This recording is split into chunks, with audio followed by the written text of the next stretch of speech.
Proclamação. Porque assim como a chuva e a neve descem dos céus e para lá não tornam, mas regam a terra e a fazem produzir e brotar, para que dê semente ao semeador e pão ao que come, assim será a palavra que sair da minha boca. Ela não voltará para mim vazia, antes fará o que me apraz e prosperará naquilo para que a enviei. Isaías 55, 10, 11. Aleluia, glória a Deus, louvado seja o Senhor.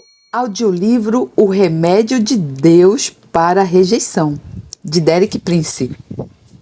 Parte 6. Como aplicar o remédio. Nesta altura, já permitiu ao Espírito Santo sondar sua ferida e ele expôs o que estava a causar a dor e a infecção? Está disposto agora a aceitar o remédio de Deus? Se sim, existem 5 passos sucessivos que deverá seguir. Primeiro passo: reconheça a natureza do seu problema e chame-o pelo nome: rejeição. Deus tem que nos trazer sempre ao momento da verdade, mesmo que nos pareça devastador e extremamente doloroso, antes de podermos receber a sua ajuda. Segundo passo: faça de Jesus o seu padrão, pois também Cristo padeceu por nós, deixando-nos o exemplo para que sigais as suas pisadas. 1 Pedro 2:21. Como é que Jesus conheceu rejeição? Durante 3 anos e meio, ele deu completamente a sua vida para fazer o bem, para perdoar os pecados, para libertar os oprimidos pelo diabo,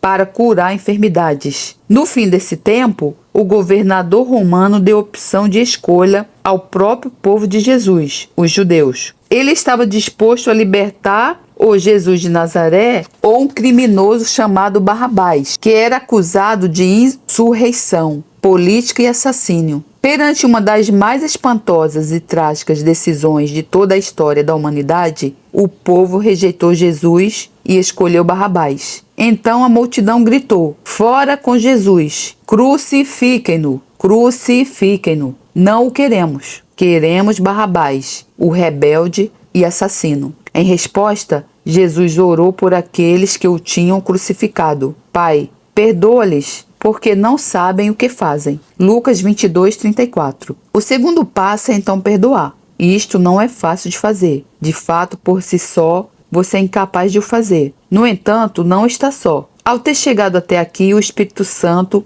está aí mesmo consigo. Se depender dele, ele irá dar-lhe a graça sobrenatural que precisa. Pode dizer: mas a pessoa que me magoou está morta. Por que é que eu preciso de lhe perdoar? Quer a pessoa esteja morta ou viva, não tem importância. É para seu bem que está a perdoar, não para o bem da outra pessoa. Conheço um jovem cristão, um bom homem, que ouviu essa mensagem. Ele entendeu que durante anos tinha carregado amargura, ressentimento, ira e rebelião contra o seu pai, que já falecera. Ele levou a sua esposa numa viagem de centenas de quilômetros até o cemitério onde o seu pai estava enterrado. Deixando a sua esposa no carro, foi sozinho à sepultura do seu pai. Ajoelhou-se ali e, durante as horas que se seguiram, despejou todas as suas atitudes envenenadas. Só se levantou quando soube que tinha perdoado seu pai. Quando saiu daquele cemitério, ele era uma pessoa diferente. A sua esposa testemunha hoje que tem um marido novo em folha. O seu pai tinha morrido, mas o seu ressentimento estava bem vivo.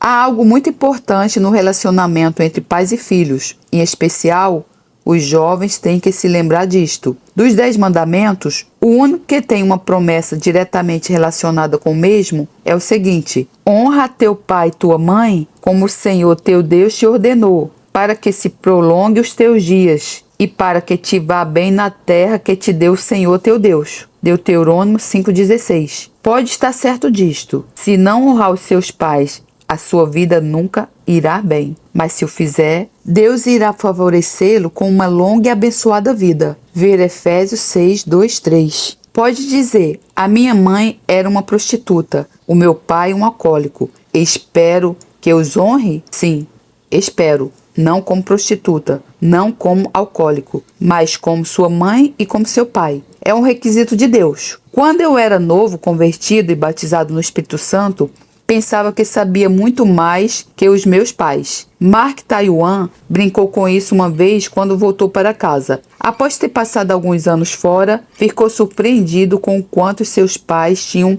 aprendido durante esse tempo. Bem, eu era assim, mas um dia Deus mostrou-me este princípio. Se queres que tudo te vá bem, tens que aprender a honrar os teus pais. Ambos os meus pais já faleceram, mas dou graças a Deus por realmente ter aprendido a dar-lhes honra. Penso ser essa uma das razões pelas quais tudo me tem corrido bem. Tenho visto os dois lados deste princípio. Tenho visto pessoas que honram os seus pais e são abençoadas. E tenho visto aqueles que recusam fazê-lo e cujas vidas nunca foram realmente boas. As suas vidas nunca foram totalmente abençoadas por Deus. A falha em perdoar é um dos maiores impedimentos para a bênção de Deus. Este princípio também se aplica aos relacionamentos entre marido e esposas. Lembro-me de falar com uma senhora que me tinha procurado para receber oração e libertação.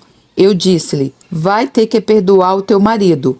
Ela disse: depois de ter arruinado a minha vida durante 15 anos e no fim ter fugido com outra mulher, eu disse: bem, quer que ele arruine o resto da sua vida? Se sim, continue com esse ressentimento, porque vai ser o suficiente. Lembre-se, não é aquele de quem temos ressentimento que sofre mais, mas sim daquele que está ressentido. É como que alguém disse acerca de um homem com uma úlcera: o mal não é o que o homem come, é o que o está a comer. Perdão não é uma emoção, é uma decisão. Não diga não consigo, de fato está a dizer não quero. Se consegue dizer não quero, também não pode dizer eu quero. A sua natureza carnal pode não ser capaz de perdoar, mas pode escolher perdoar pedindo a Deus que opere em si e através de si o seu perdão. Quando o Espírito Santo o capacita, e ele vai fazê-lo, você pode perdoar, se quiser. Terceiro passo: faça uma decisão consciente para se ver livre do mau fruto que a rejeição tem produzido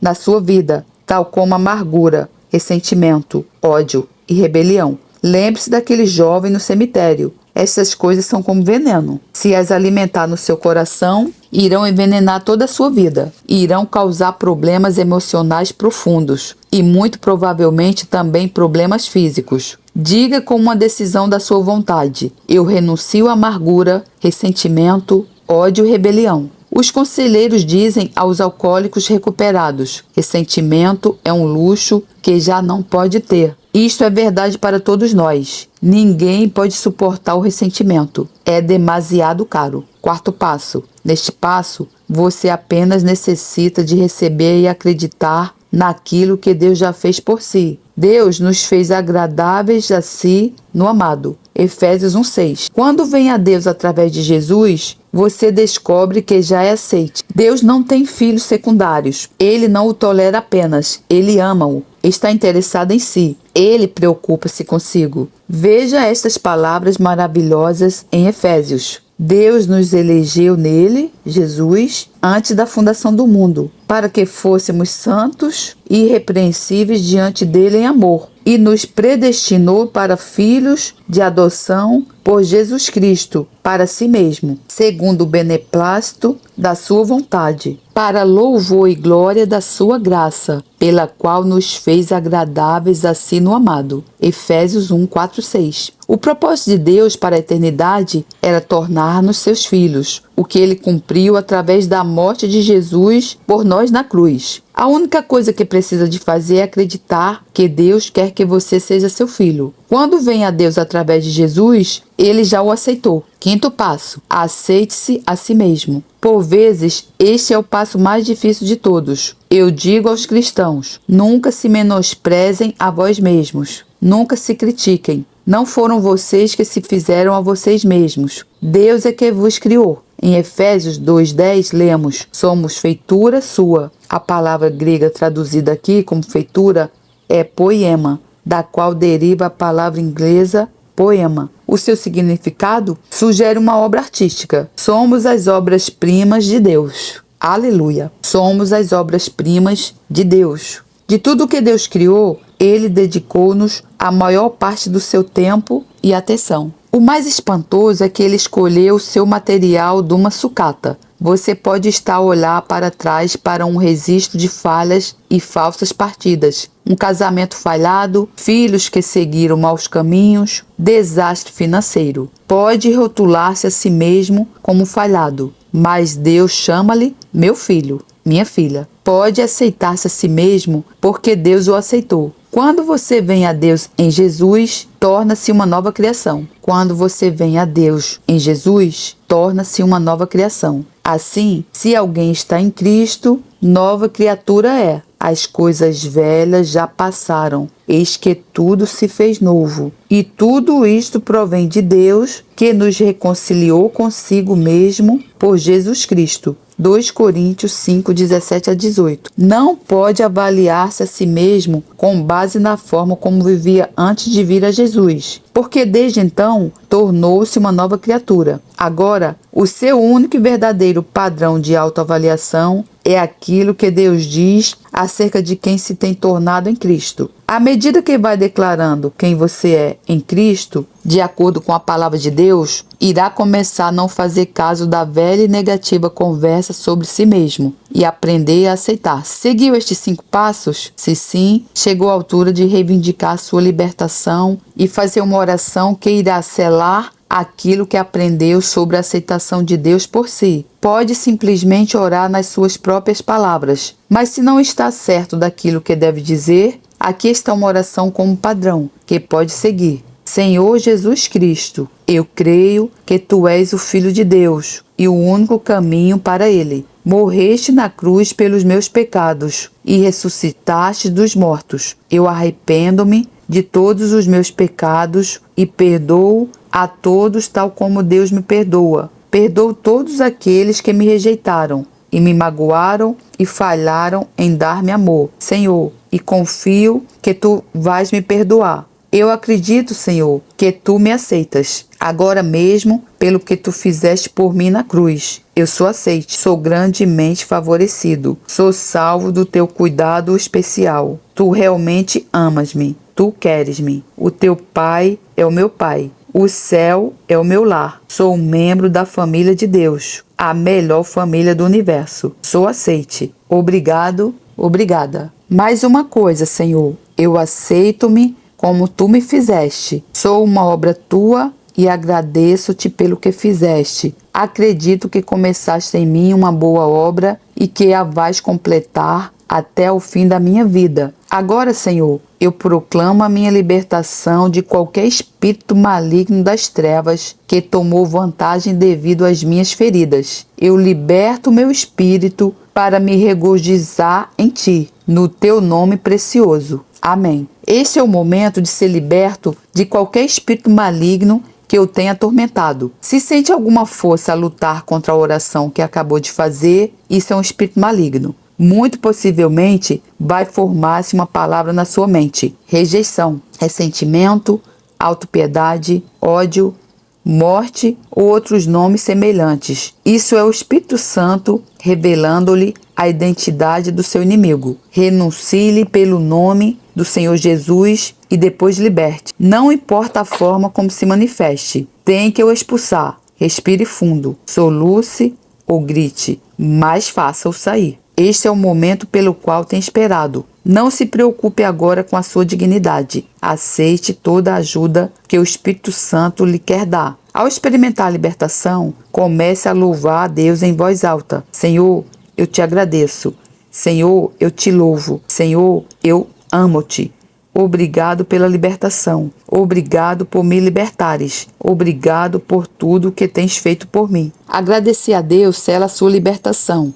Agora está pronto para a sua nova vida de liberdade. Parte 7. A aceitação na família de Deus. Resta mais um passo importante a dar para se alcançar a aceitação completa, encontrar a aceitação do povo de Deus. Isto significa descobrir o seu lugar no corpo de Cristo. Como cristãos, nunca somos indivíduos isolados. Somos trazidos a um relacionamento com os nossos companheiros cristãos. Esse relacionamento é uma das formas pelas quais a nossa aceitação é moldada na nossa vida diária. A aceitação pelo nosso Pai Celestial é o primeiro e o passo mais importante. No entanto, a aceitação também tem que se refletir nos nossos relacionamentos com os nossos companheiros cristãos. Coletivamente, os cristãos constituem um corpo, sendo cada cristão um membro desse corpo, como Paulo escreveu. Porque assim como em um corpo temos muitos membros e nem todos os membros têm a mesma operação, assim nós que somos muitos, somos um só corpo em Cristo, mas individualmente somos membros uns dos outros. Romanos 12, 4 a 5.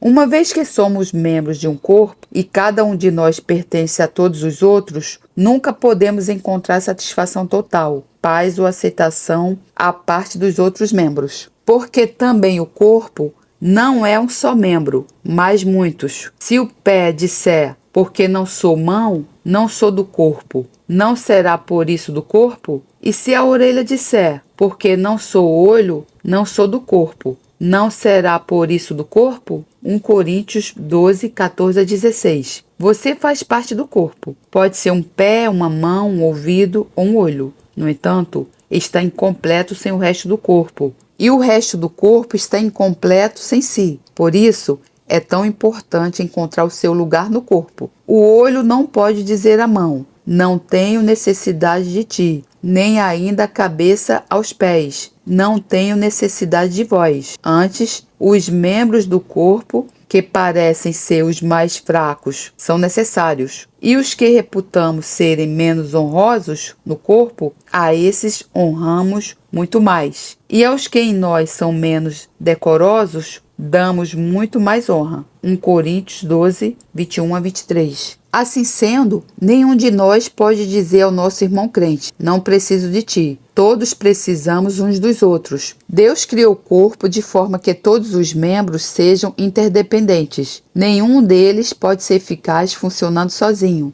Deus criou o corpo de forma que todos os membros sejam interdependentes. Nenhum deles pode ser eficaz funcionando sozinho. Isso aplica-se a cada um de nós. Isso aplica-se a si. Você precisa dos outros membros e eles precisam de si. Encontrar o seu lugar no corpo vai tornar a sua aceitação uma experiência real e diária. Outra imagem dos cristãos que o Novo Testamento nos dá é a de uma unidade familiar. Somos todos membros de uma mesma família. A grande oração que Jesus ensinou aos seus discípulos começa com essas duas palavras extremamente significativas: Pai Nosso. Isto diz-nos duas coisas. Primeiro, temos um Pai que é Deus. Isso significa que verticalmente somos aceitos por Deus, mas a palavra a seguir é nosso e não meu, o que nos diz que somos membros de uma família, com muitos outros filhos da mesma família. A nossa aceitação só acontece horizontalmente quando encontramos e nos encaixamos no nosso lugar na família. Então encontramos a aceitação vertical com Deus e a aceitação horizontal na família de Deus. Assim que já não sois estrangeiros nem forasteiros, mas concidadãos dos santos e da família de Deus. Efésios 2,19. A alternativa é sermos estrangeiros e forasteiros. Não gostamos dessas palavras, estrangeiros e forasteiros. Eu imigrei para os Estados Unidos em 1963 e só me tornei cidadão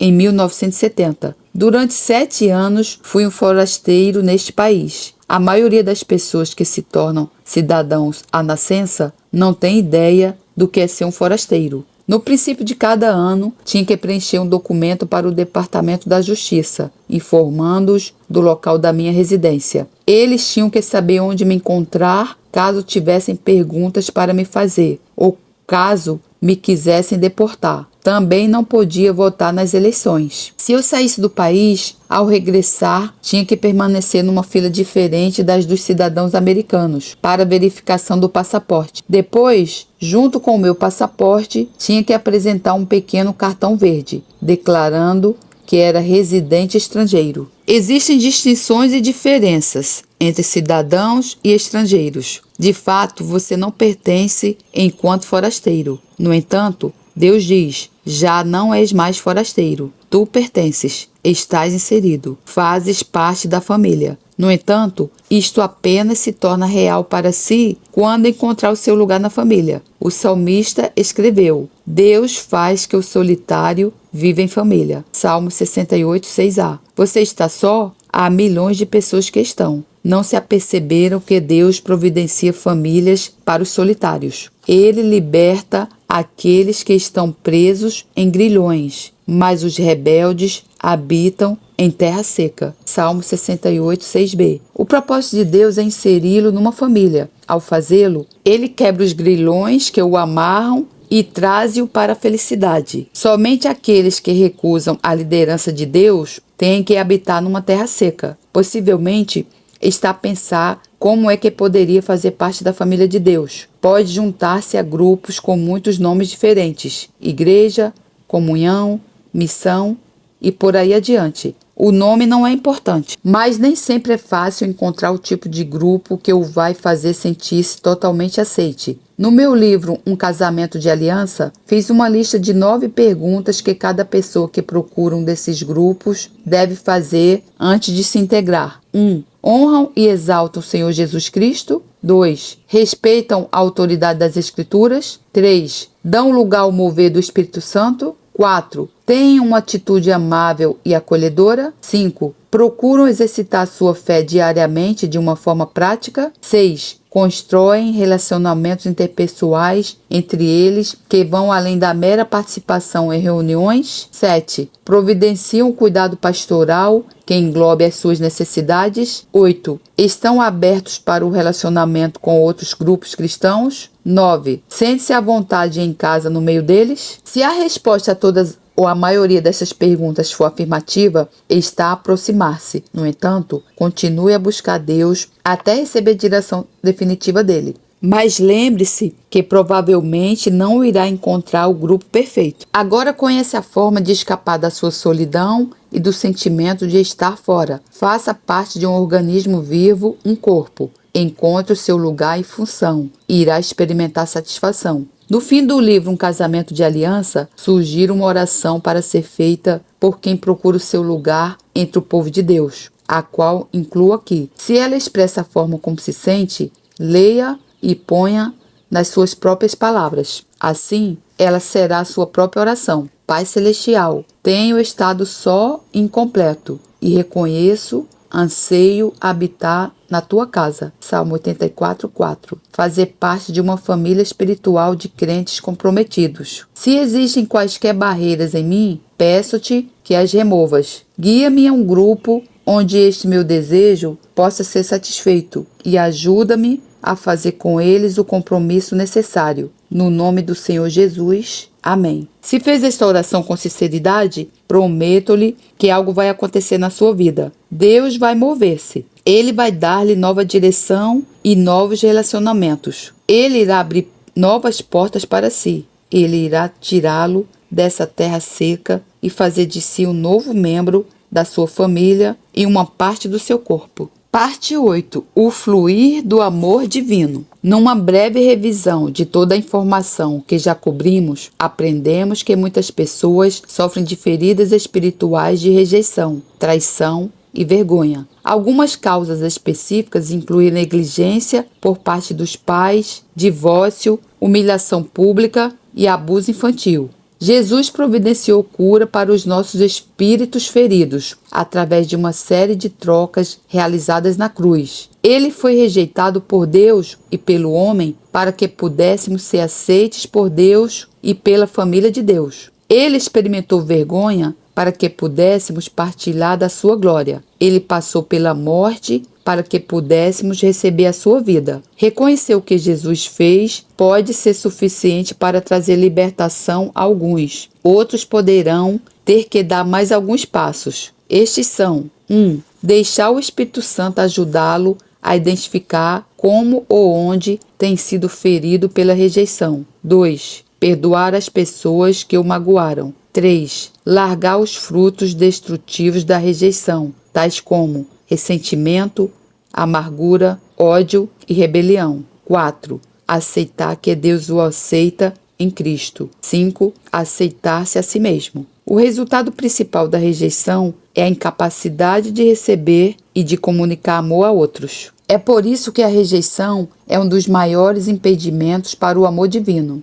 O resultado principal da rejeição é a incapacidade de receber e de comunicar amor a outros. É por isso que a rejeição é um dos maiores impedimentos para o amor divino. Deus trabalha nas nossas vidas para nos trazer ao conhecimento do amor divino. Aqui não me estou a referir ao amor que Deus mostra por nós, mas à forma pela qual o amor de Deus primeiro flui em nós e depois através de nós para o mundo, à nossa volta. Neste processo, existem duas fases sucessivas. Primeiro, o amor de Deus é derramado. Depois, o amor de Deus é trabalhado. A primeira fase é uma experiência sobrenatural tremenda. A segunda é a formação gradual e progressiva do caráter de Deus em nós. É elucidativo comparar esse tipo de amor com o simples amor humano. Na minha juventude, eu admirava em especial os escritores de William Shakespeare. Shakespeare preocupava-se com duas experiências humanas, o amor e a morte. Ele esperava que, de alguma forma, o amor provesse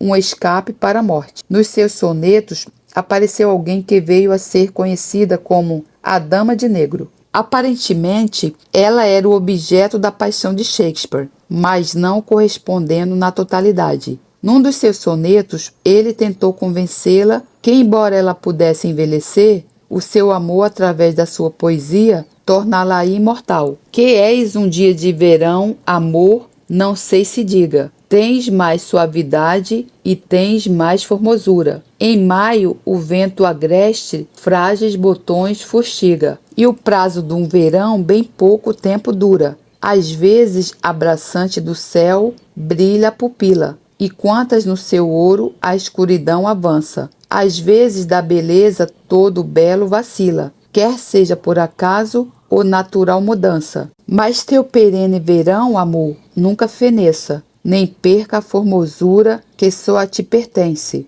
nem a morte de errar-lhe na sombra se envaideça. Quem no canto imortal o próprio tempo vence, enquanto alguém respire ou olhos possam ver, e viva este meu verso e te faça viver. Isto era o melhor que o seu amor lhe podia oferecer, a imortalidade da sua poesia. Com toda certeza sobreviveu mais de 400 anos, mas a senhora morreu. Shakespeare tinha uma expectativa muito alta em relação ao amor, e posso dizer que muito provavelmente ele foi desapontado. Tendo eu mesmo tomado esse caminho, penso que entendo o seu desapontamento. Durante 25 anos, procurei algo permanente e satisfatório na poesia, filosofia e no mundo, com todos os seus prazeres e desafios intelectuais. Quanto mais eu procurava, menos satisfeito me sentia. Não fazia ideia daquilo que procurava. No entanto, quando Deus se revelou a si mesmo,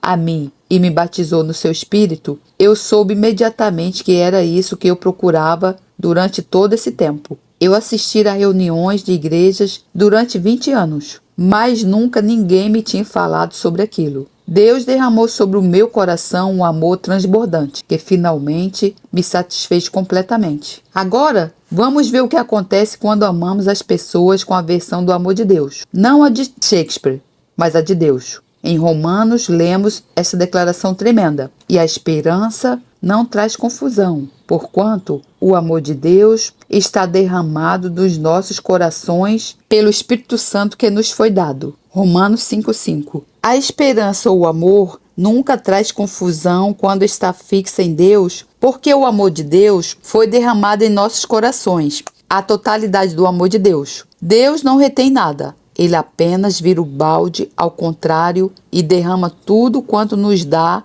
o seu Espírito Santo. Durante a Segunda Guerra Mundial, quando servi no exército britânico como ajudante de médico ou assistente, estive no estrangeiro durante cerca de 4 anos e meio, principalmente no norte da África, e depois no que na altura era a Palestina. Passei 1 ano no Sudão, que era uma terra seca e desértica. Para a mente humana natural, nenhuma perspectiva do Sudão ou do povo sudanês é muito atrativa. No entanto, eu tinha sido batizado no Espírito Santo e Deus mostrou-me que tinha um destino para mim naquele lugar. Ele começou a dar-me um amor sobrenatural pelo povo sudanês. O exército posicionou-me durante algum tempo numa junção de caminhos de ferro chamada Atibara, no norte do Sudão. Eu estava encarregado de uma pequena estação que acolhia pacientes militares. Penso que tinha 3 camas. Trabalhei em conjunto com um médico civil da cidade, mas pela primeira vez na minha carreira militar,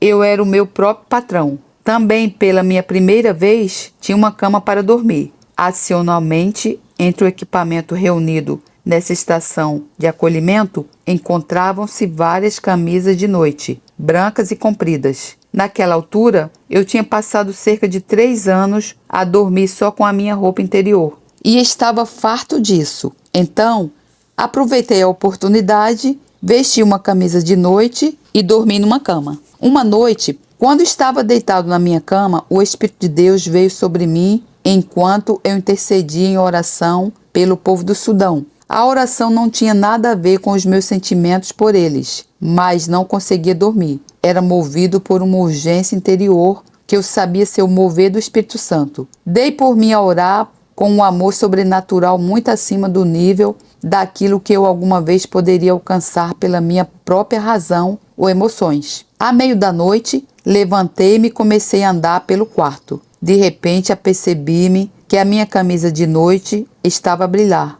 Compreendi por aqueles breves momentos que eu me tinha identificado com o nosso grande intercessor celestial, o Senhor Jesus. Mais tarde, o exército transferiu-me para um pequeno hospital num lugar miserável nas montanhas do Mar Vermelho, onde a tribo local se chamava Andudawa. Eles eram um povo selvagem e violento, que não conhecia outra religião senão o Islão. Cerca de 100 anos antes, tinham travado uma breve batalha contra os ingleses. Nessa época, os soldados ingleses tinham apelidado os Andudawa de Fuzzy Wizzies, porque os homens fixavam seu farto cabelo com gordura de carneiro, tornando-o muito espesso, de forma a ficar levantado cerca de 20 centímetros acima das suas cabeças. Todos os meus companheiros estavam descontentes, mas eu passei os 8 melhores meses da minha vida ali, porque Deus me tinha dado amor por esse povo. Como resultado, tive o privilégio de ganhar para o Senhor o primeiro membro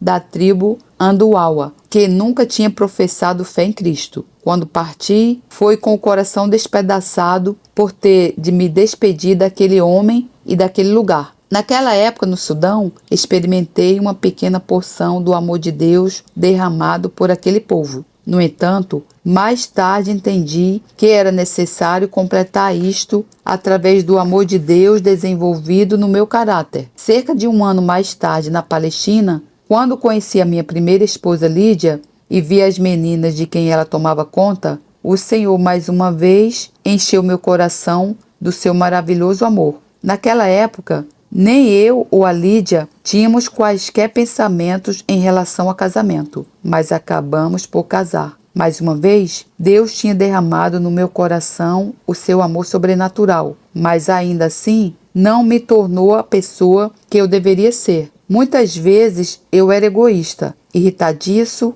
impaciente, centrado em mim mesmo e insensível. Em nada disto refletindo o caráter ou a imagem de Cristo. Compreendi então que uma experiência do derramamento do amor de Deus é maravilhosa, mas há muito mais a ser feito para formar o nosso caráter. Deus tem que nos levar do derramamento sobrenatural de amor para a formação de um caráter que consistentemente expressa o seu amor. Deus tem que nos levar do derramamento sobrenatural de amor para a formação de um caráter que consistentemente expressa o seu amor. Isso é um processo, um longo processo, que requer a paciência de Deus para conosco durante todo o seu percurso. Neste processo de formação de caráter, a maravilhosa palavra de Deus tem um papel fundamental. Aquele que diz, eu conheço e não guarda os seus mandamentos, é mentiroso e nele não está a verdade. Mas qualquer que guarda a sua palavra, o amor de Deus está nele verdadeiramente, aperfeiçoando. Nisto conhecemos que estamos nele. Aquele que diz que está nele, também deve andar como ele andou. 1 João 2, 4-6. Repare como este versículo menciona a palavra de Deus, não o Espírito de Deus. Não estamos a falar de uma experiência sobrenatural, mas da firme e constante formação do caráter que se desenvolve através da obediência consistente à palavra de Deus. Se fielmente seguirmos a direção de Jesus, caminhando como Ele, em obediência às Escrituras, o amor de Deus será gradualmente conduzido à plenitude ou maturidade em nós. Se fielmente seguirmos a direção de Jesus, caminhando como Ele, em obediência às Escrituras, o amor de Deus será gradualmente conduzido à plenitude ou maturidade em nós. Este versículo é como as duas faces de uma moeda. Por um lado, a prova do nosso amor para com Deus é que obedeçamos a sua palavra. Em vão podemos dizer que amamos a Deus quando não obedecemos a sua palavra. Por outro lado,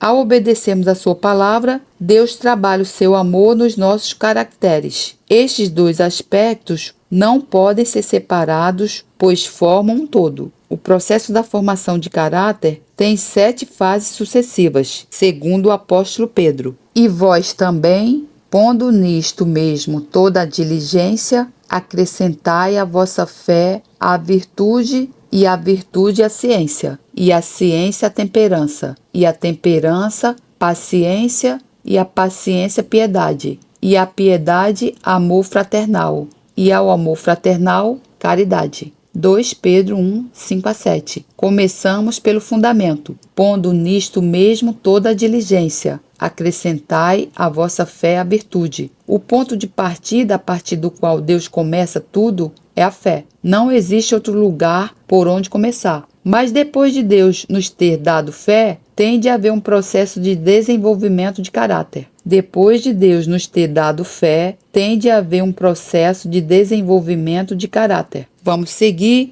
estes 7 passos sucessivos para a formação de caráter, tal como os encontramos em 2 Pedro 1, 5-7. Acrescentai à vossa fé a virtude. Para a palavra virtude, gosto da tradução alternativa de excelência. Excelência é a marca de um cristão. Não seja desleixado naquilo que fizer. Se era porteiro antes de ser salvo, seja um porteiro ainda melhor depois. Se antes era professor, seja um professor ainda melhor depois. Se era enfermeira, seja uma enfermeira ainda melhor. Temos que acrescentar excelência à nossa fé. Durante 5 anos, fui diretor de um instituto superior para treinamento de professores no Quênia. O meu objetivo principal era ganhar os meus alunos para Jesus. Quando eles aceitavam Cristo e eram batizados no Espírito Santo, muitas vezes diziam-me: agora pode ser um pouco mais brando comigo, ou agora não vai esperar tanto de mim por eu ser um cristão.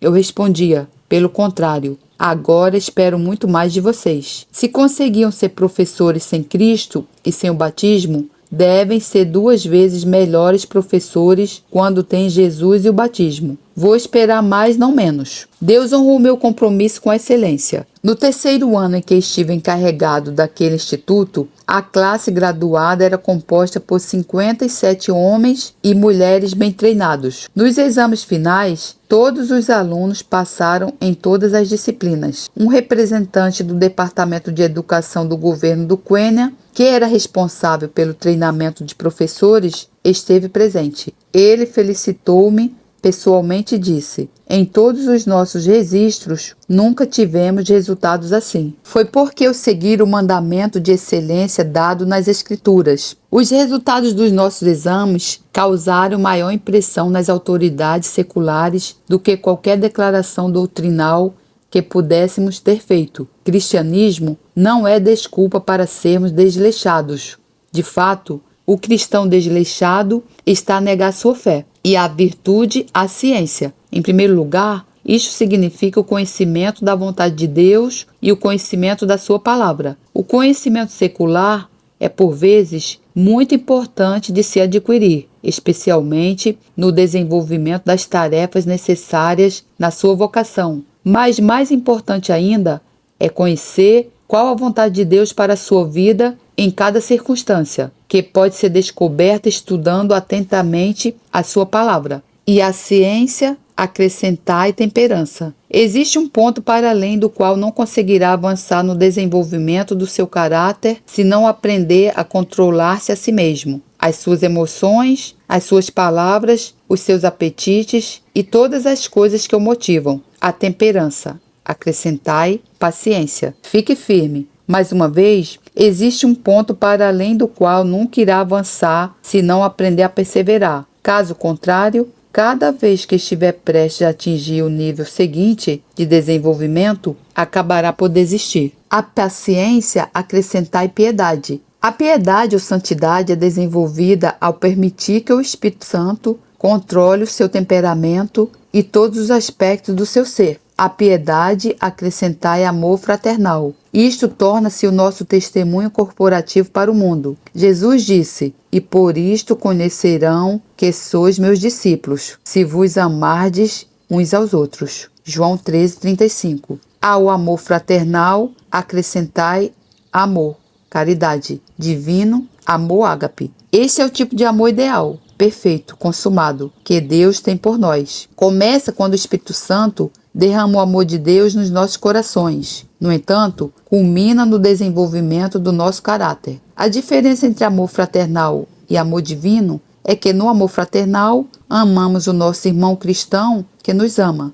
No amor divino, amamos aqueles que nos odeiam, que nos perseguem e que não têm amor, nem são amáveis. Isto traz-nos de volta à mesma questão da rejeição. Qual é a prova de que está curado desta ferida? Será que Deus lhe pode dar amor divino pela pessoa que o rejeitou? Pode voltar-se para um pai sem amor e dizer: "Eu amo-te"? Consegue orar pelo seu ex-cônjuge e pedir a bênção de Deus sobre ele ou ela? É a coisa menos natural do mundo, mas o amor de Deus é sobrenatural, muito acima de qualquer coisa que proceda dos nossos próprios esforços. Esta é talvez uma das maiores bênçãos que acompanha a cura das feridas da rejeição, traição e vergonha. Você pode tornar-se um vaso do amor de Deus para outros que foram feridos tal como você foi. Glória a Deus, louvado seja o meu Senhor. Irmão e irmã, eu posso dizer algo para vocês. Eu já fui essa pessoa, ferida, rejeitada,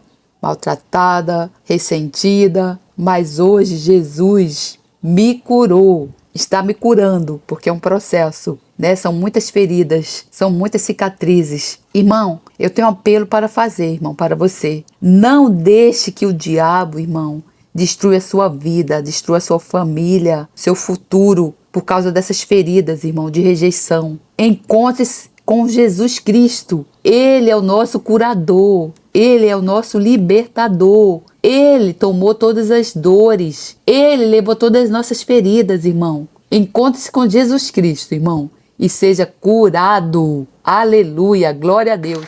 Glória a Deus, louvado seja o Senhor, que a graça do Senhor Jesus Cristo, o amor de Deus e a comunhão do Santo Espírito estejam com vocês. Amém. Deus lhe abençoe.